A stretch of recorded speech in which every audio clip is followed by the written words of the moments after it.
Okay, so credit is a really important thing for a lot of people.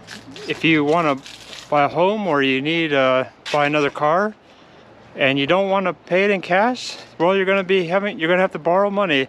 So how do these companies determine what your interest rate is? Well, they actually determine it through these credit bureaus who created they have a lot of interesting formulas designed to try to determine how big of a risk you are. So let's look at all the things that they basically look at in terms of deciding whether to extend your credit. So number one important thing, 35% of your credit score is based upon on-time payments. We're going to go through all of them, and I'm going to talk about how to handle some of these issues and how to improve upon it. But yeah, number one, 35% on-time payments, 30% credit utilization, 15% age of the credit, 10% types of credit, and 10% hard inquiry. So let's talk about the first one, 35% on-time payments. This seems, it seems almost like it's just cut and dry. If you make on-time payments, you improve your credit. But just a moment, the most important thing to keep in mind is, yeah, some of you have actually made late payments, and then you're thinking, oh crap, that means that I'm guaranteed to lose some points on that. Not so fast though, because just because you made a late payment does not necessarily mean that it actually goes to the credit bureau. Sometimes you get a little bit of leeway to actually repair the damage done by making sure that you make the payment before they actually report it. And even if they do report it, you can actually contact your lender and let them know, hey, I'm really sorry about that. I made the payment, it's a little bit late. Can you just take off the bad credit, my late payment action on my credit report? And oftentimes a lot of them will. A lot of them don't want to be jerks about it. And so yeah, they'll take it off. And I think there's even some credit cards where they actually put it straight out there that they will not report it on the first late payment. So I think there's starting to be a movement where the credit cards are almost automatically saying, hey, let's remove it. Another way to remove the issue of the late payment is to actually contact the credit bureaus. You have to do it each one separately. Make sure, in this case, you can find out if there is something wrong. If you actually think, hey, that doesn't look accurate, I made the payment on time, okay, then contact the credit bureau, report it, say that that's not accurate. And sometimes changes happen fast, but sometimes they're slow. So that's something you'll have to work on. First one, you can actually contact your lenders, see if you can work through that, ask them to remove the late payments. But also you can also contact the credit bureaus if you feel that there is a mistake. Another one is credit utilization. So what is credit utilization? It refers to how much of your credit are you using. If you think about it from your creditor's point of view, if you have a credit limit of $10,000 and you are constantly borrowing $8,000 to $9,000, that suggests you are a bigger risk than your average person, because it just means that you're really reaching very, very close to your limit. It makes it look as though you're not that careful or that responsible. I know some of you say, hey, that's not fair. Well, sorry, that's life. So there are ways to handle this particular issue. What you could do is to ask your creditor to raise your credit limit. So if your credit balance is $8,000 and the limit is $10,000, let's say that they all of a sudden raise the credit limit to $20,000. All of a sudden, you don't look as big of a risk, even though it's the same amount of money that you're taking out. So that's one way.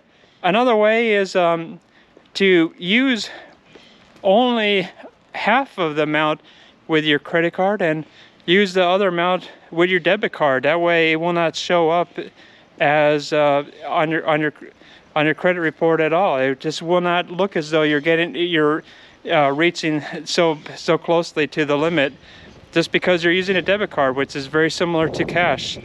So that's another way of making it look like your utilization level is lower, even though you're not changing anything. You're spending the same amount of money, and as a result, this is an easy way to make it look like you are a better credit risk. Another issue is age of credit. This reflects 15% of the factors that are used to establish how much interest rate you should be provided.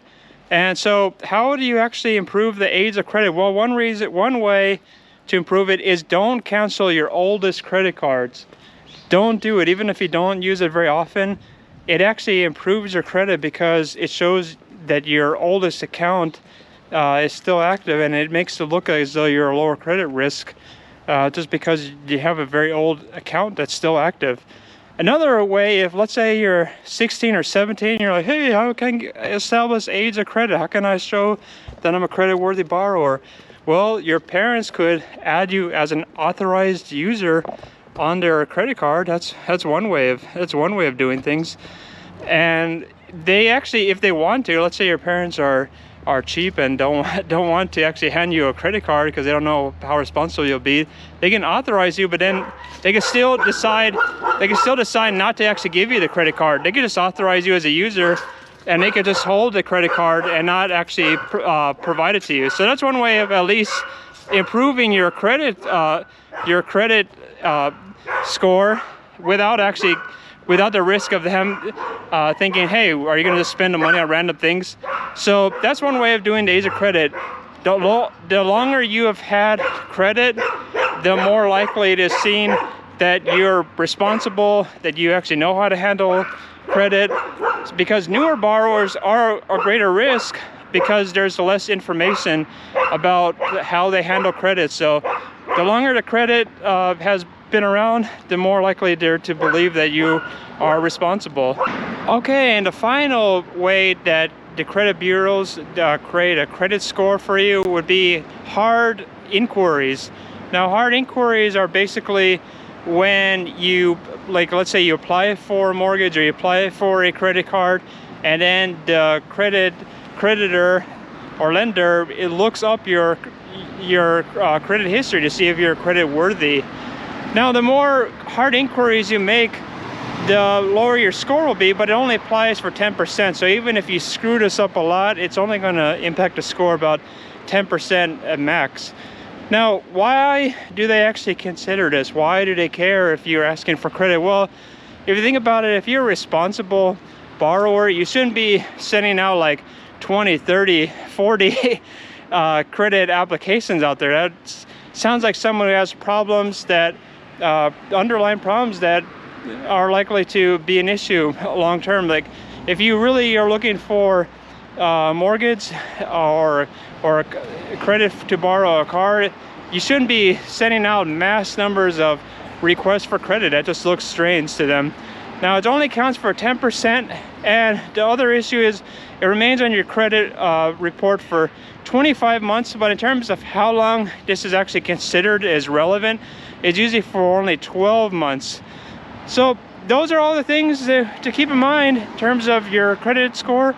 Make sure you pay your payments on time. If you don't, you can ask for a courtesy. Say, hey, can ask your lender, can I remove this? And sometimes the credit bureaus make mistakes. You have to actually consider that as well. And also, don't close your old credit cards. I know I've been tempted. I have credit cards that I haven't used, and then it's very tempting to close it, but it would actually impact one's credit to cut out the old credit cards. Is because the older the credit card is on your file, the better it looks. This makes you look like you're more responsible. So any other last comments for subscribers to know about credit? What do you think about increasing credit? I gave all the advice and I like ideas. To get a credit card with every reward you can get, and you have 20 credit cards, one for each kind of reward. That's a good idea, very good idea. Yeah, definitely if you have a credit card, be sure that it's one that actually rewards you for holding it. And I know some people like the ones that you actually have to pay for too, because they give them some benefit. That's okay, as long as you really are benefiting it. You actually are getting some value. I think a lot of people don't. I think they're just tempted by it. So make sure that you are always getting the maximum benefit. So that's it for today. Subscribe, ask any questions you have in the comments below. I might not know the answer, just joking, I'll know the answer, but we'll talk in the comments below. Let me know what you think.